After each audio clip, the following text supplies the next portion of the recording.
Last part of developing the retailer strategy is the price adjustments. So retailer को of course at any point of time, किसी भी दिन के अंदर, किसी भी मंथ के अंदर, किसी भी वीक के अंदर, they have to make some price adjustments.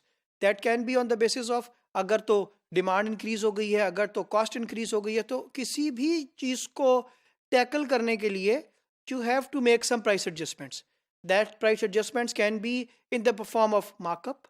वो price adjustments can be in the form of markdowns or it can be price corrections. So accordingly retailer को action लेना है, price adjustment करनी है, ताकि जो उसने strategy बनाई है वो उसकी success को ensure कर सके. तो हमारे पास adaptive mechanism retail के अंदर follow किया जाता है, which is के retailer has to adapt quickly to the changes जो के environment के अंदर, जो के competition के अंदर, जो के store के अंदर किसी ना किसी तरीके से हो रही हैं. तो उसमें markdown किया जाता है, additional markup लगा दिया जाता है, या employee discount का concept है. markdown के cases के अंदर for example अगर आपके पास कोई seasonality product है और अचानक weather के अंदर change आ गया है which was not expected, तो quickly you can go for markdown. For example, you can immediately go for let's say 30% discount or 50% discount or 75% discount to clear your stock. Because अगर आप wait करेंगे तो ultimately you will lose margins, you will keep stocks, you will have lot of inventory, you have cash flow problems. So वो तमाम तरह के issues आपको face करने पड़ेंगे जो कि एक retailer के जो एक अच्छा retailer expect नहीं करता कि वो अपने पास ये इन चीज़ों के साथ, इन स्टॉक्स के साथ आगे फॉरवर्ड चले. फिर एडिशनल मार्कअप्स हैं.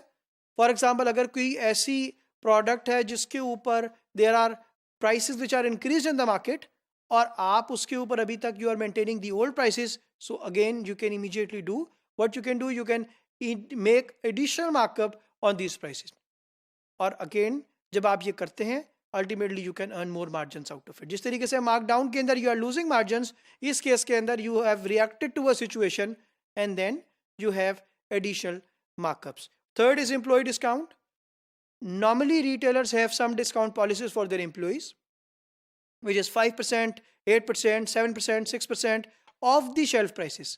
So again अगर कोई employee अपनी store से product को buy करना चाहता है तो either the employee has this discount facility into his employment card, built it into the system, or you need to use the specific form to adjust the price. So employee discount has been also considered, जो कि one of the price adjustments है. वो employee करता है अपनी monthly grocery के लिए, अपने लिए कुछ चीज़ buy करने के लिए, अपनी family के लिए कुछ buy करने के लिए, अपने relatives के लिए कुछ buy करने के लिए. तो हमारे पास एक इस तरह का price change authorization form, normally हर रिटेलर का अपना एक स्टैंडर्ड फॉर्मेट है, लेकिन उसके अंदर जो कंपोनेंट्स हैं, जो पार्ट्स हैं, वो बहुत क्लियरली स्पेसिफाई किए जाते हैं, स्पेसिफाई होते हैं. सबसे पहले फॉर एग्जांपल अगर मैं बात करता हूं तो ये डिफाइन होता है कि जो प्राइस चेंज आ रही है, मार्क डाउन अगर करना है तो उसका क्या कोड होगा ताकि सिस्टम अकॉर्डिंगली रिएक्ट कर सके. अगर उस मार्क डाउन को आपने कैंसिल करना है तो क्या कोड होगा. अगर आपने कोई मार्कअप लगाना है तो क्या कोड होगा. अगर आपने उस मार्कअप को कैंसिल करना है तो क्या कोड होगा. अगर आपने किसी एम्प्लॉई को डिस्काउंट देना है तो क्या होगा. अगर जो चेंज आप करने जा रहे हैं वो परमानेंट है तो उसको स्पेसिफाई करेंगे इस फॉर्म के ऊपर. अगर वो चेंज टेम्पररी है तो स्पेसिफाई करेंगे. अगर टेम्पररी है तो किस डेट से किस डेट तक है. अगर किसी कस्टमर के लिए है तो किस वक्त से किस वक्त के लिए है, किस स्पेसिफिक कस्टमर के लिए. वो तमाम बातें are normally mentioned on this type of price change authorization form.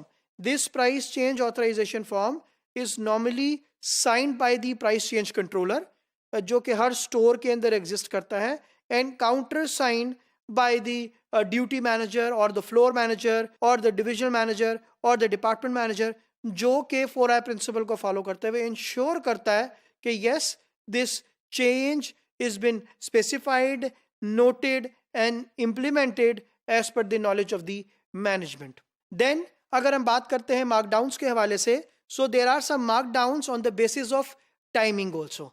For example, early markdowns policy. For example, late markdown policy. For example, staggered markdown policy. For example, automatic markdown policies. For example, store-wide clearance. तो अगर सबसे पहले मैं quickly एक share करता हूँ regarding the early markdown policy, तो कुछ रिटेलर्स ऐसे हैं जो कि स्पेशली सीजनैलिटी के हवाले से दे टेक अर्ली डिसीजंस कि rather for waiting the seasons to end, let's take this early markdown to finish the stock before the season ends. And the worst planning is that after the season has end, now you are selling the product. तो first जो markdown on the basis of time है वो early markdown है. Late markdown ये है once you have reacted to a season. Now you are expecting that competition has done it and now you are doing it. So it is now as per या तो competition ने change किया होगा या seasonality के ऊपर कोई impact आया होगा या कोई सप्लायर की तरफ से कुछ इम्पैक्ट आया होगा। तो ultimately leg down mark policy के अंदर आप चेंजेस को करते हैं। देन स्टैगर्ड जो मार्क डाउन पॉलिसी है इसमें it is almost like the automatic mark down policy, जिस तरह से नीचे अगला पॉइंट स्पेसिफाइड है। इस तरह के केसेस के अंदर you define into the system that after some time, because it is on the basis of time, and after at X particular level of stock, this much discount will be implemented. For example, अगर किसी stock को store में 6 months से ज़्यादा हो गए हैं तो अल्टीमेटली जैसे ही उसको 6 months होंगे उस स्टॉक के ऊपर 30% डिस्काउंट ऑटोमेटिकली अप्लाई हो जाएगा। अगर ऐसा है तो of course it is builted into the system, उसके लिए किसी का इमीडिएट अप्रूवल नहीं चाहिए। अगर उससे ज़्यादा दिन होंगे तो उससे ज़्यादा डिस्काउंट होगा।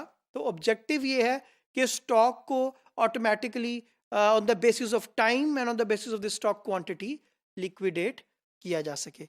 और देन हमारे पास जो पॉइंट है वो है स्टोर वाइड क्लियरेंस का।